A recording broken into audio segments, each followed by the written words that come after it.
অভাৱনীয় মূল্যবৃদ্ধিৰ বিৰুদ্ধে বিজনীত চিপিআইএমৰ বিক্ষোভ কাৰ্যসূচী। চিৰাং জিলাৰ বিজনী চহৰত আজি চিপিআইএম দলৰ উদ্যোগত এক প্ৰতিবাদী বিক্ষোভ কাৰ্যসূচী ৰূপায়ণ কৰা হয়।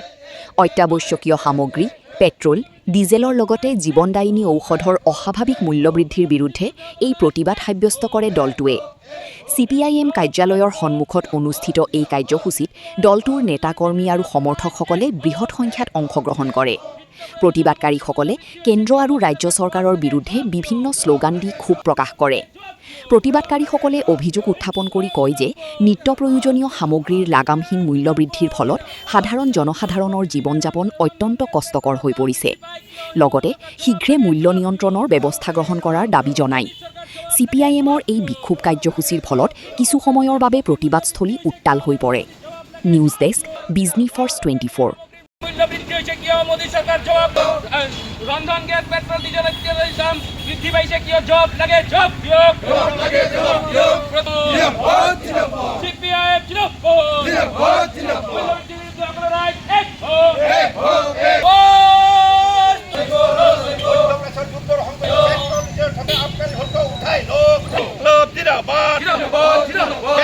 লন্ডন গেছৰ মূল্যবৃদ্ধি হৈছে কিয়? মোদী চৰকাৰ জবাব লাগে, জবাব দিয়ক।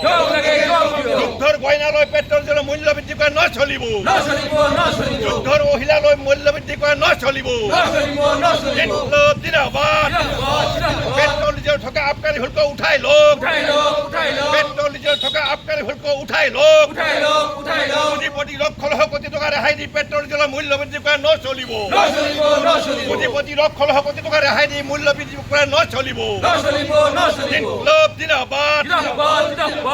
আজি আমি ভাৰতৰ মাৰ্ক্সবাদী কমিউনিষ্ট পাৰ্টিয়ে অকল বিজনীতে নহয়, এই যোৱা এসপ্তাহ জোৰা গোটেই ভাৰতবৰ্ষত কেন্দ্ৰীয় চৰকাৰে পেট্ৰল, ডিজেল, ৰন্ধন গেছৰ যি মূল্য বৃদ্ধি কৰিছে আৰু তাৰ লগে লগে অন্যান্য অত্যাৱশ্যকীয় সামগ্ৰীৰ যি মূল্য বৃদ্ধি হৈছে, সেই মূল্য বৃদ্ধি ৰোধ কৰাৰ কাৰণে গোটেই দেশত আমি প্ৰতিবাদ সাব্যস্ত কৰি আছোঁ। আমি দেখিছোঁ যে কেন্দ্ৰীয় চৰকাৰে ভাৰতবৰ্ষৰ জনসাধাৰণৰ ওপৰত আজি এই সংকটৰ সময়ত যে বোজা, গোটেই বোজাখিনি ৰাইজৰ ওপৰত জাপি দিব বিচাৰিছে।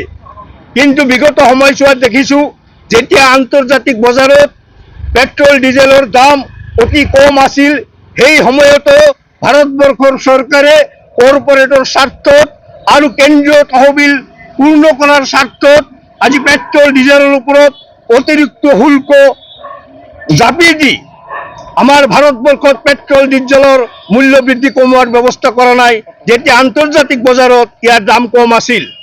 এতিয়া যুদ্ধৰ গহনালৈ যেতিয়া আন্তৰ্জাতিক বজাৰত এই পেট্ৰল ডিজেলৰ দাম বৃদ্ধি পাইছে, আমাৰ ভাৰতবৰ্ষতো তাৰ লগত তাল ৰাখি আজি পুঁজিপতিসকলৰ লাভ সুৰক্ষিত কৰাৰ স্বাৰ্থত পেট্ৰলৰ ডিজেলৰ সঘনাই মূল্য বৃদ্ধি কৰি আছে।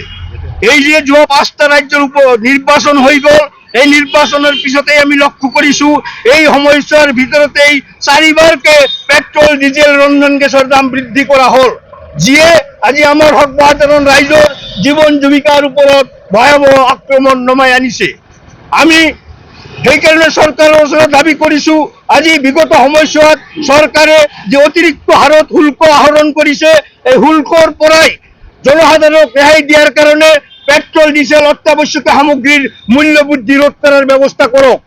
আনফালেদি আজি যিসকল কৰ্পৰেটে ডাঙৰ ডাঙৰ বেপাৰীসকলে বিগত সময়ছোৱাত এই পেট্ৰল ডিজেলৰ বেপাৰ বাণিজ্য কৰি লক্ষ লক্ষ কোটি টকা অৰ্জন কৰিছে, আজি কেন্দ্ৰীয় চৰকাৰে সেই বৃহৎ ব্যৱসায়ীসকলৰ ওপৰত কৰ আৰোপ কৰি তেওঁলোকৰ পৰা কৰ সংগ্ৰহ কৰি জনসাধাৰণক ৰেহাই দিয়াৰ ব্যৱস্থা কৰক, এই দাবী আমি উত্থাপন কৰিছোঁ। আজি পেট্ৰল ডিজেলৰ মূল্য বৃদ্ধিৰ লগে লগে আমাৰ জনসাধাৰণৰ প্ৰতিবিধ অত্যাৱশ্যকীয় সামগ্ৰীৰ অতিপাত মূল্য বৃদ্ধি হৈ আছে। এনেকি খাদ্য বস্তুকে আদি কৰি সকলো বস্তুৰ দাম ক্ৰমাগতভাৱে বৃদ্ধি পাই আছে। আমি দেখিছোঁ যে যিসকল সৰু সুৰা ব্যৱসা বাণিজ্য কৰি জীৱিকা নিৰ্বাহ কৰি আছিল, এই মূল্য বৃদ্ধিৰ ফলত তেওঁলোকৰ জীৱন জীৱিকা নিৰ্বাহ কৰা অতি টান হৈ পৰিছে। বহু ক্ষুদ্ৰ চাহ দোকানী তেওঁলোকে গেছৰ অভাৱত আজি দোকান বন্ধ কৰিবলৈ বাধ্য হৈছে।